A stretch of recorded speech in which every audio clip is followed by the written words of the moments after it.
தென்னிந்தியாவினுடைய இசைக்குயில் அப்படின்னு பாராட்டப்பெற்ற ஜானகி அம்மா சமீபத்தில் உடல்நலக் குறைவால் காலமாயிருந்தாங்க. அவங்களுடைய மறைவுக்கு அப்புறமா அவங்கள பற்றின ஒரு சில விஷயங்களானது இணையதளத்தில் ரொம்பவே வைரலாக பரவிட்டு இருக்குங்க. அப்படி தான் இப்போது அவருடைய சமாதிக்கு முன்னாடி ஒருவர் செய்த செயல் பார்த்தீங்கன்னா எல்லாரையுமே அதிர்ச்சி அடைய வச்சிருக்குன்னே சொல்லணும். அப்படி ஜானகி அம்மாவுடைய சமாதிக்கு முன்னாடி அந்த நபர் செய்த செயல் என்ன அப்படின்றத பற்றின தெளிவான விளக்கத்தை இந்த பதிவில் நம்ம டீட்டெயில்டாக பார்க்கலாம். பழம்பெரும் பின்னணி பாடகி ஜானகி அம்மாவுடைய மறைவு இசை உலகத்தையே பார்த்தீங்கன்னா சோகத்தில் ஆழ்த்தியிருக்குங்க.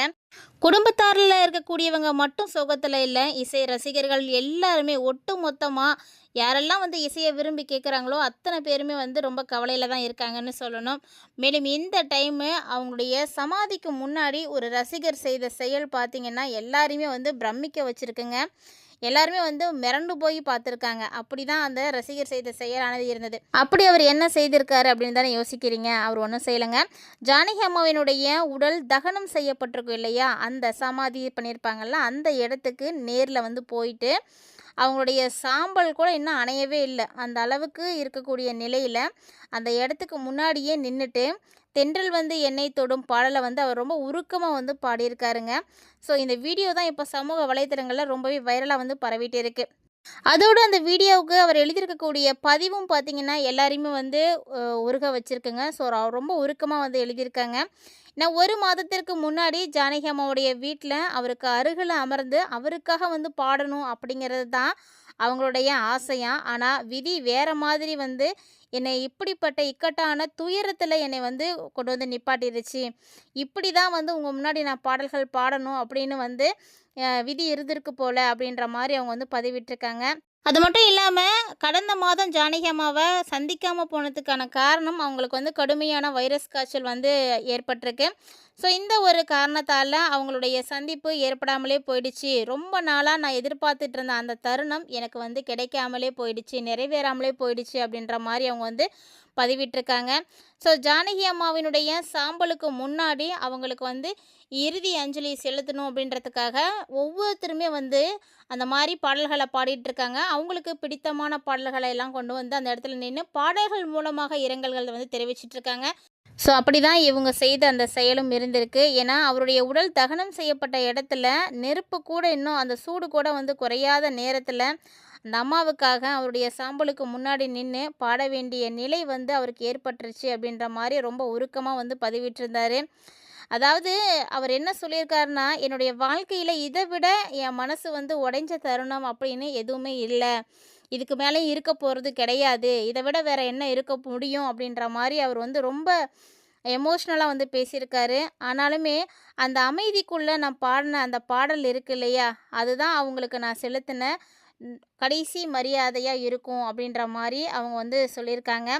ஒரு சிலருக்கு பார்த்திங்கன்னா எல்லா ஆசைகளும் நிறைவேறது கிடையாது. ஒரு சில சமயங்களில் நிறைவேறாமல் போகக்கூடிய ஆசைகளும் நிறையவே இருக்குங்க. அதில் ஒரு சிலருக்கு நம்ம செய்ய வேண்டிய வழி அனுப்புதல் அப்படிங்கிறது தாமதமாக தான் சேருது.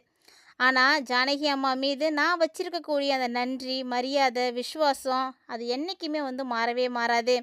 அம்மா இல்லை அப்படின்னாலுமே கூட அவங்க மேலே வச்சுருந்த இதெல்லாம் மாறப்போகிறது கிடையாது அப்படின்னு யார் சொல்லியிருக்காங்க அப்படின்னு பார்க்குறீங்களா? வினோத் வேணுகோபால் தாங்க குறிப்பிட்டிருக்காரு.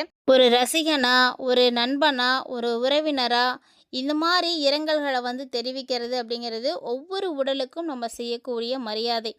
அதனால தான் ஒவ்வொருத்தர் வீட்லேயும் இந்த மாதிரி ஏதாவது துயர சம்பவங்கள் நடந்துருச்சு அப்படின்னா எல்லாரும் போயிட்டு நிற்கிறது, மரியாதை செலுத்துறது. ஸோ இந்த மாதிரி அவர் போட்ட அந்த பதிவு இப்போ இசை ரசிகர்களுக்கு இடையே அதிகமாக பகிரப்பட்டுருக்குங்க. ஏன்னா ஜானகி அம்மாவை நேரில் சந்திக்க முடியாத அந்த ஒரு ஏக்கத்தை அவர் ஒரு பாடல் மூலமாகவே அந்த இடத்துல சொல்லிட்டாரு. ஏன்னா ஜானகி அம்மாவை மீட் பண்ணணும் அப்படிங்கிறது அவர் ரொம்ப நாள் உடைய ஆசையாக கனவாக இருந்திருக்கு. அந்த ஆசை நிறைவேறதுக்கு முன்னாடியே ஜானகி அம்மா இந்த உலகத்தை விட்டு போயிட்டாங்க. ஆனால் அவர் பாடின அந்த ஒரு பாட்டிலேயே தெரிஞ்சிருச்சு ஜானகி அம்மா மேலே அவர் எவ்வளோ மரியாதை வச்சுருக்காரு, அன்பு வச்சுருக்காரு, பாசம் வச்சுருக்காரு அப்படின்னு. ஸோ அந்த ஒரு பதிவுலேயே அது எல்லாத்தையுமே தெளிவுபடுத்திட்டாங்க. மேலும் பார்த்தீங்கன்னா இவர் மட்டும் கிடையாதுங்க, உலகெங்கும் ஜானகி அம்மாவுக்கு ரசிகர்கள் நிறைய பேர் இருக்காங்க. ஏன்னா கொடான கோடி இதயங்களை இவங்க அவங்களுடைய காந்த குரலால் கட்டி போட்டவங்க. இவங்களுடைய குரலுக்கு அடிமையாகாதவங்க யாருமே இருக்க முடியாது. ஏன்னா பல குரலில் பாடக்கூடியவங்க. அப்படிப்பட்ட சிறந்த ஒரு பாடகி தான் ஜானகி அம்மா. அவங்களுடைய மறைவு பத்தி இந்த ஒரு வீடியோ இப்ப வெளியிட்டிருக்கிறது, எல்லாருடைய கண்களையுமே கலங்க வச்சிருக்கு. மேலும் இதே மாரி தாங்க பாடகி ரேஷ்மியும் ஜானகி அம்மாவினுடைய உடல் தகனம் செய்யப்பட்ட இடத்துக்கு போயி, அவங்க முன்னாடி நின்னு, ரொம்ப உருக்கத்தோட, வேதனையோட "காற்றில் எந்தன் கீதம் காணாத உயிரை தேடுதே" அப்படின்ற அந்த பாடல பாடி இசை அஞ்சலி வந்து செலுத்தியிருக்காங்க. ஸோ இது மாரி ஒவ்வொருத்தருமே ஒவ்வொரு விதமாக அவங்களுடைய இரங்கல்கள வந்து பதிவு செய்துட்டு இருக்காங்க. ஸோ நீங்களும் ஜானகி அம்மாவுக்கு வந்து இரங்கல் செய்யணும் அப்படின்னு நினைக்கிறீங்கன்னா, நீங்க என்ன பாடல் பாடி இரங்கல் செய்வீங்க அப்படின்றத மறக்காம வந்து கமெண்ட்ல கமெண்ட் பண்ணுங்க. இந்த மாரி ஒவ்வொருத்தர் செய்யக்கூடிய வீடியோக்களுமே இணையதளத்துல ரொம்ப வேகமா வந்து பரவிட்டு இருக்கு. இது பல ரசிகர்களையும், பலரையும் வந்து இன்னும் சோகத்துல வந்து ஆழ்த்தியிருக்கு அப்படின்னே சொல்லணும். நெறைய பேருடைய வாழ்க்கையில இந்த மாரி எதிர்பாராத ஒரு சம்பவங்களானது நிகழ்ந்து முடிஞ்சிடுதுங்க. ஸோ ஜானகி அம்மாவினுடைய மறைவும் அப்படிதான் எல்லாருக்குமே ரொம்ப ரொம்ப வருத்தத்த வந்து கொடுத்துருக்கு. அது மட்டும் இல்லாம திரைத்துறைய பொறுத்தவரைக்கும் அடுத்தடுத்து தொடர்ந்து வரக்கூடிய முக்கியமான ஜாம்பவான்களுடைய இழப்புகள் எல்லாமே அவங்களுக்கு பேரிழப்புகளா தான் இருக்கு. ஒவ்வொரு நடிகர்களுமா இருக்கட்டும், இசை கலைஞர்களா இருக்கட்டும், யாராலயுமே வந்து சொல்லி ஆற்றிக்க முடியல. அவங்களுக்கு அந்த அளவுக்கு வேதனைகளானது இருக்கு. ஏன்னா, ஜானகி அம்மாவினுடைய குரல்லாம் பார்த்தீங்கன்னா, கேட்டாலே நம்மளுடைய மனம் வந்து மாறிடும். அந்த அளவுக்கு வந்து ஒவ்வொரு உணர்வுகளையும் வெளிப்படுத்தியிருப்பாங்க.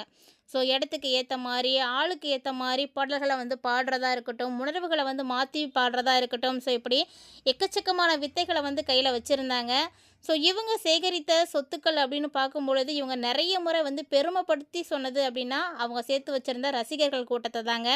ஸோ எனக்கு ரசிகர்கள் இருக்கிற வரைக்கும், அவங்களுடைய பேரன்பும், ஆதரவும் இருக்கிற வரைக்கும், எனக்கு வேற எந்த விருதுகளா இருக்கட்டும், எதுவுமே வந்து ஈடு செஞ்சிட முடியாது. நான் வந்து என்னுடைய வாழ்நாள்ல நான் சேகரித்து வைத்த மிகப்பெரிய சொத்தா, பொக்கிஷமா நினைக்கிறது என்னுடைய ரசிகர்கள தான் அப்படின்னு அவங்க நெறைய மேடைகள்ல பெருமையா வந்து பேசியிருக்காங்க. ஏன்னா, அந்த அளவுக்கு அவங்களுக்கு ரசிகர்கள் கூட்டம் இருக்காங்க. ஸோ, அவங்களுடைய இசைக்கு மயங்காத ஆள் இல்லவே இல்லன்னு தான் சொல்லணும்.